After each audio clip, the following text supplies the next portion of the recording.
I guess without further ado, we can move into the much discussed, much requested, if you're ready, Gavin, breaking point debate. As Gavin asked in the headline today, are Krystal and Saagar at their breaking point? Yeah, are we headed for a breaking points breakup? There's so many different puns you can make, but either way, they got into it the other day. A lot of people in the comment section said they had to turn this off because it brought traumatic flashbacks to their parents' divorce from their childhood. They were like, there's literally a few comments here that say, couldn't watch this, had to turn it off, PTSD from my parents fighting. This gets really freaking intense, guys, like really intense. And I understand why, given the severity of the situation that we've been discussing today on the show with the deportation situation, the removal of due process. It's a serious subject, and I think that it deserves this level of intensity in conversation. This is a 55-minute debate. Obviously, we're not going to watch the whole thing, but yeah, it does get to a point where you're like, holy shit, do these two have too much differences to overcome when it comes to this? Like too much where they can't even be on the same page? Is it getting to that point? Yeah, I've seen Krystal and Saagar go to blows before, but this has to be an all-timer as far as how heated it went. And the other thing I want to say is we've talked a lot about how when you are debating ideas that you're passionate about, when you have just deep disagreements, it does get heated, and that's okay, and that's good. And I am very grateful that Breaking Points is at least a platform where people can see that heated discourse, and Krystal and Saagar will still show up to work again the next morning and they'll do it again. I do believe that is of benefit to people. So I would never be somebody that would cheerlead for the Krystal and Saagar divorce. I think they are going to continue to work together, and I think that's necessary. And my last comment would be bravo to Krystal, because she does not roll over at all. A lot of times, broadcasters, I won't say who, they'll have a co-host who just has bad takes all the time and they don't check their co-host on it. They'll be like, well, that's your perspective. But Krystal will be like, yeah, that's wrong. This is wrong. Let me tell you about how this happened. You're leaving out this context. And she does it all the time. She does it very regularly. She did it again when they were debating Trump bombing Yemen on air. So it's something that happens almost daily. I think it is a service for her to bat down all of these conservative talking points that come from Saagar. But that being said, if she ever decides to hang it up, nobody could judge her. Absolutely. And yeah, I totally agree with that, Zach. I'm actually really proud of Krystal for displaying such rock solid integrity journalistically and morally in the Trump administration, right? Because it would have been so easy for her to just say, hey, Saagar, you won. Good job. Your team won. So now I'm going to kind of lay down my sword, for the next 4 years. Trump's in office. I'll kind of let you steer the ship, right? That could have been very easy for her to do. But that's not at all the path that she has taken. And she's already proven to be one of the superstars of the, progressive media resistance to Trump 2.0. 100%. At 8:35 p.m., making it clear that actually it was over international territory and not over the waters of the United States. Now, do you really believe that some federal judge here in Washington, D.C. has the authority to tell the executive to turn a military aircraft around? You believe, okay, well, then we'll test that at the Supreme Court. We will test that theory at the United States Supreme Court. And if you're right, then we can import these criminals back here. How do you know they're criminals? Well, first of all, this is where... Look, you said something earlier, which I think is important. You think your country is being taken away from you because 300-something Venezuelan illegal immigrants were deported to El Salvador. How do you, what proof do you even have of that? What? Because here's the thing. They were deported to El Salvador? No. That they were illegal immigrants? Yeah, here's the thing. They all entered the country illegally. According to the government. Listen, I think that is probably true, but here's what you're defending. Hundreds of people who we don't know who they are disappeared into a foreign prison known for torture, where no lawyers or journalists could possibly go and find out who they are and whether the government story adds up, with zero due process. That's what you're defending. Is that Trump can summarily say, these people, they're gone. I'm putting them in this prison in a foreign country indefinitely at my discretion, and you don't get to say anything about it. That's what happened here. So I just don't see I didn't how say you you can't can say anything about it. I don't see how think you it should can be defend easily that. challenged to the United States Supreme Court. And I think that within the context of clearly the invocation of the Alien Enemies Act, from what I've been able to review, he seems well within his rights to be able to do this from a State Department Are foreign we at terrorist war? organization. Bro, imagine giving up all of that. He doesn't even try and defend any of that. He immediately runs to, well, if you cite the Alien Enemies Act, which we used to fucking put Japanese Americans in internment camps during World War II and is considered just a travesty of justice in our country. It's considered one of the biggest black marks on the entire 20th century, which was filled with black marks from our fucking government. Saagar, do you hear yourself? You are just a fucking stooge at this point. You're humiliating yourself. You are a vehicle for propaganda because you lied to yourself, dog. You lied to yourself. This is crazy. You claim to stand up for equality under law. You claim to stand up for the Constitution and the Bill of Rights, and you claim to be like, oh, I want to get back to those values, as you shred them, as you cheerlead the fact that they are just going poof before our very eyes. Insanity. Yeah, it's crazy. This is going to get pretty intense, though. Able to review, he seems well within his rights to be able to do this from a State Department foreign terrorist organization. That's not, listen, you're arguing semantics. I'm talking. No, I'm arguing the law. Are we at war right now? I mean, this has been invoked 3 times. As in, you look in the past. War of 1812, World War I, World War II. Those are the 3 times it's been invoked. All 3 times, especially during World War II, quite shamefully in the internment of Japanese citizens. You think it's okay for our government to round up whoever, claim they're criminals, and imprison them indefinitely in a foreign prison to be tortured? Well, I'll flip it around. That's insane to me. See, you seem much more concerned about that than the importation of 8 to 10 million illegal immigrants under Joe Biden. That seems to me like something my country's been taken away. So this is what I'm saying. Like, we can play this game all day long. Do you think that's an invasion? Saagar. I think that's an invasion. Saagar. 8 to 10 million illegal immigrants. But that's not what he's talking about. No, but he's talking specifically about Venezuelan migrants. Yes, and no, he's talking specifically the about the Tren de Aragua. Yes. How many people are here from Tren de Aragua? I have no idea. All right, and that's my estimates. That's not even say roughly several hundred. Who are we getting that from the ACLU or from the lawyer? No, from agencies, from international agencies that track law and order across Latin America. These are not like liberal do-gooder. These are people who are looking at the spread of gangs. And let me say this, right? There was a French politician who made waves the other day for saying something that Jesse Ventura, the former governor of Minnesota, said on our very podcast, which was that if Donald Trump wanted to continue with these deportations, if he wanted to continue cracking down at the border, then we had to give back the Statue of Liberty. Because I'll remind you, Saagar, it reads, give me your tired, your poor, your huddled masses yearning to breathe free. That sounds to me like people seeking asylum from the fucking border, bro. And you're all like, rah, rah, America, rah, rah, patriotism. That was our first message to the world. Give us your tired, your poor, your huddled masses yearning to breathe free. That's the America I believe in. That's the America that welcomes 8 to 10 million migrants because we fucked up their country, and you never want to talk about that. And yeah, I still believe that the people who come here and commit crimes should be equal under the law and be innocent until proven guilty. Not that complicated to me. Around the world, okay? Many actually of these people likely were fleeing violence from the very gang that you're talking about. That's probably a convenient narrative. Hold on. So I think that's a very convenient narrative. In terms of who was brought to Guantanamo Bay, okay, imprisoned in Gitmo, the Trump administration made the same, oh, these are gang members. These are the worst of the worst. Some of them didn't even have criminal records at all. Some of them, who they claimed were in Tren de Aragua, it was because of either they were from that state of Aragua in Venezuela, and actually, like I said, had been fleeing the violence from this gang, or they happened to have a tattoo that made them think like, oh, they're just in the gang. One of the people who was part of this group is a LGBT Venezuelan who was in prison, according to his lawyer, because of his tattoo, was assumed to be in a gang. That's what we're talking about here.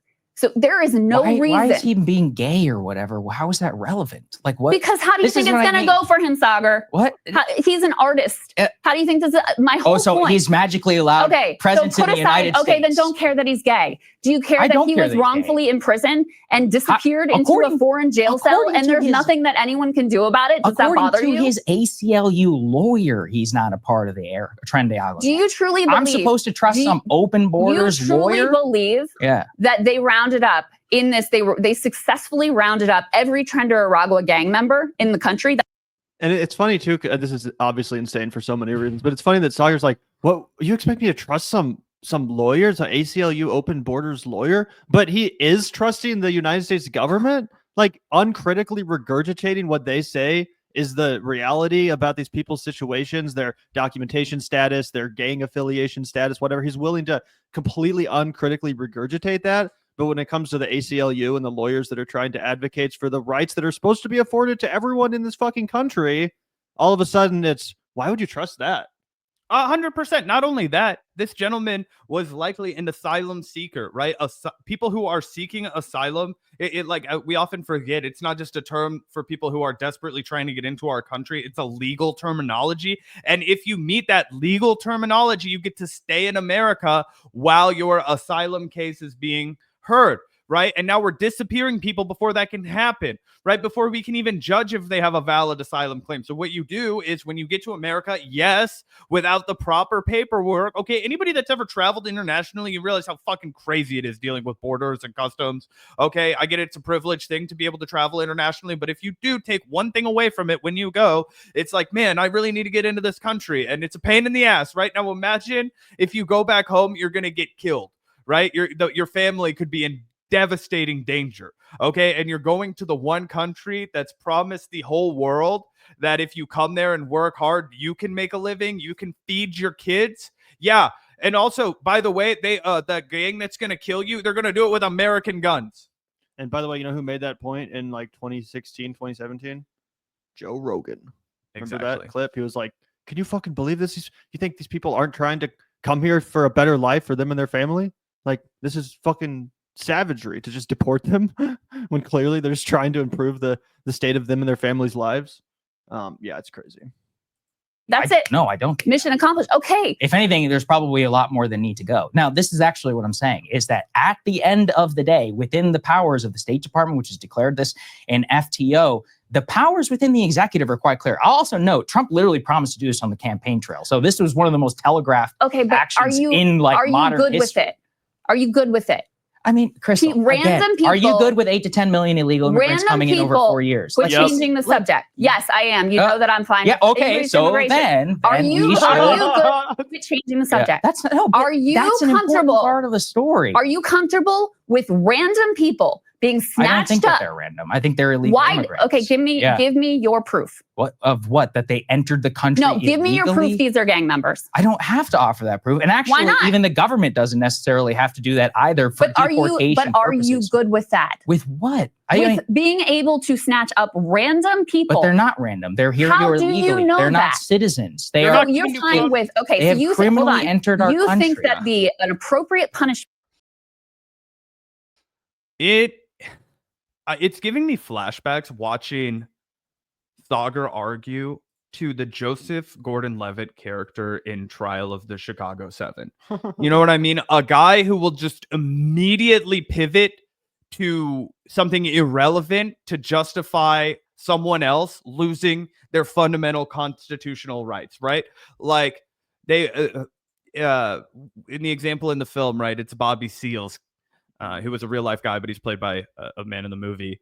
And they keep saying, oh, your attorney is standing right there. And he's like, well, I'm not his attorney. Bobby Seale has another attorney. And he asked for a postponement in his trial because his attorney's in the hospital and he can't be here. You know, oh, well, his attorney's right there. Or you're refusing an attorney. They do this all the fucking time, right? With weird legalese to justify their improper action. What Saagar is doing right now is he's using an entirely irrelevant talking point, which is that immigration, 8 to 10 million people came across the border during the Biden administration. I have the right to, suspend habeas corpus, right? Now I have the right to abduct people from the streets. Now, because of the Lake and Riley Act. And by the way, Biden was vicious on the border, too. It's not like Biden was in any way some liberal open borders president. And he tried to pass a fucking even more rigorous border law that all the Republicans opposed, by the way, because they didn't want to give into any leeway to the Democrats, i.e. they wanted to run on how the Democrats were open border anyway. So it's not like this is even a serious issue that they want to resolve. What they want to do is they want to create an American caste system.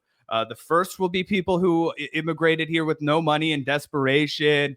Then it will be the lowest socioeconomic class of documented American citizens, and so on and so on and so on. And they want to erode the rights of people who are further down in the class system in this, new divide. Yeah, 100%. That's essentially what it is. It's ushering in of white nationalist fascism. Yep. For people who are fleeing gang violence and coming here seeking a better life. According to you, do you think that an appropriate punishment is to be disappeared into a foreign jail cell to be tortured indefinitely and subjected to slave labor? What I think is that their responsibility and safety is the problem of the Venezuelan government, and that they can argue to the government of El Salvador and identify these individuals. My question. Is it okay with you? Krystal. Is it okay with you? You think it is an appropriate punishment for someone who crossed our border seeking a better life to be disappeared with zero due process into a foreign jail cell to be tortured? Are you good with that? First of all, look, you're offering up a lot of claims which you don't even necessarily to be true. In the same way, you can't say for certain or whatever they've been tortured. Oh, they had their head shaven by the El Salvadorian this is what prison. This prison is known for. Okay, that's... And also, it's a good point. Thanks for bringing this up, Cosmic Wonder. Like, why are they in El Salvador, bro? Like, why can't we detain them here in America? Why the fuck are we sending them to El Salvador? That's such a random thing. And again, it brings back very dark and pretty recent memories to what happened at Guantanamo Bay. Like, what's the point of setting up a prison or a facility or a concentration camp somewhere that's not within our borders, Zach? Why do you think they would do that? Oh, because they've already done it before multiple times, not just in Guantanamo Bay, not just in Abu Ghraib, but in black sites all over the world, in places like Poland, in places like fucking Uzbekistan. I don't fucking know if it was in Uzbekistan. But we have black sites all over the world. In places like that, when you read about it, you'll be like, holy shit, it was there? Yeah, it was because that's where they sent people to get away with fucking whatever they wanted. That's where they did Chinese water torture. That's where they, could try and pretend to drown people, waterboard them, do all kinds of insane shit to them, sleep deprive them, rub shit in their face, take a bunch of Muslim guys who all they have is their faith and make them touch each other's privates together, because that's a way of degrading their humanity and fucking humiliating them so that they'll be more malleable to your needs. And then we'll hold them for 25 fucking years with no trial, Saagar? Is that what you believe in? Is that your American dream? Get the fuck out of here, dude. It makes my blood boil, dude. It makes me crazy. Yeah, I truly don't understand this right-wing perspective from someone like Saagar, because obviously Saagar's a smart guy. But like, even if you do hold his quite evil position on deportations and immigration, which I do think it's an evil position, it's one that I can't really even imagine holding myself. But even if you did hold that, shouldn't you at least argue that the American government should figure out and prove in a court of law who these people are before sentencing them to this basically death sentence, right? Like, how is that something you're just willing to blow over so easily? Oh, yeah, who really cares about that very important step that's fundamental to the American judicial experience? Innocent until proven guilty, right? Like, is that crazy? Like, why are we all just abandoning this? Why, even if you do want these people deported, shouldn't they at least be proven guilty and then deported? Like, 100%. And this is from the party that runs on slogans like, I want the government to be small enough to fit inside the Constitution. All right. I want the government to be so dang small. All we've got is the Bill of Rights and the Declaration of Independence and the Constitution and nothing else. Ain't nothing else. I don't want no taxes. I don't want nothing. Just my rights. Well, guess what? Now your rights are under attack. You're going to speak out for them, or are you really just going to reveal that your entire politics is, I love my gun, I want to fuck it, and I hate anybody who's not white like me? Yeah. Jesus Christ.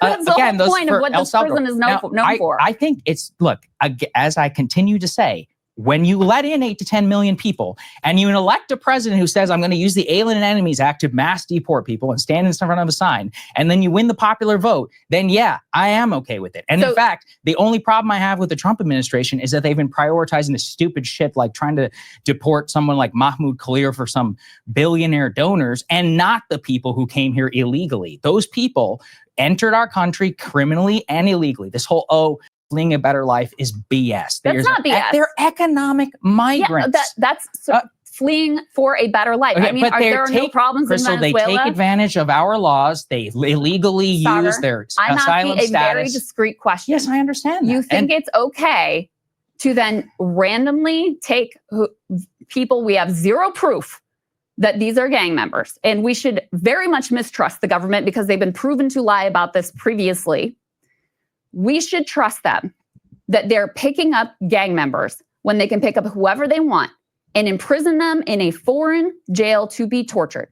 You think that is an appropriate punishment for crossing our borders, trying to achieve a better life? No, I think that once again, I think it is clearly within the executive purview to be able to do this. Stop dodging with the executive purview. Do you think it's right or wrong? Dodge? Because do you think it's right or wrong? The world is not so black and white. Would I have preferred? Do you think it's would right I have or wrong? preferred that they release the list of all of the names and the dossier for each one of these people? Absolutely, it would actually make it the histrionics coming from a lot of liberals. Do you think there should be due process? And that's the whole point of having due process. So that they can have an opportunity to prove the things you're saying about me are not true. But instead, don't you think it's telling that they had this plane ready to go so that they could avoid any of that scrutiny, and that they are now disappeared into a foreign prison where there is no ability to know who these people are? And by the way, there were children as young as 14 who were part of this because the Alien Enemies Act says it's 14 or older. So you're talking about not just grown men, you're talking about, teenage boys here as well. Like that's what we're talking about. We're talking about the government claiming an ability to in turn deport summarily with no due process and hold in a foreign prison whoever they want, because we have no way to know who these people are. We don't even know for sure that they're Venezuelan. We don't know for sure that they're migrants. We don't know anything about them. When they entered the country illegal. This is what I'm saying. The level of concern you have for a bunch of illegal immigrants it's honestly maddening to me that you would think it's okay to let 8 to 10 million people here. Saagar does not understand principles, and I think that he revealed it right there.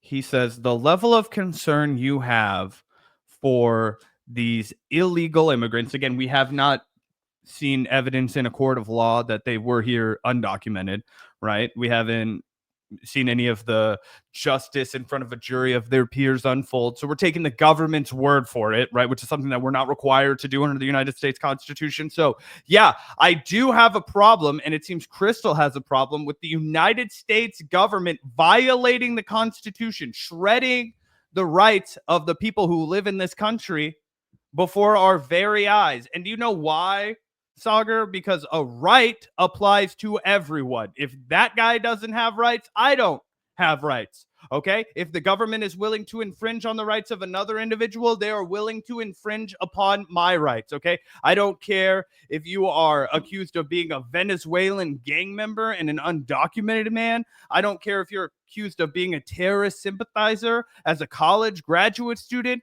in New York City. I don't care if you are a news anchor that hosts Breaking Points. If your constitutional rights are violated, I am going to take it as a cause that impacts me personally, okay? Because it impacts all of us. That is what a right is. And a principal opposition to the violation of American rights is one that I hold deeply.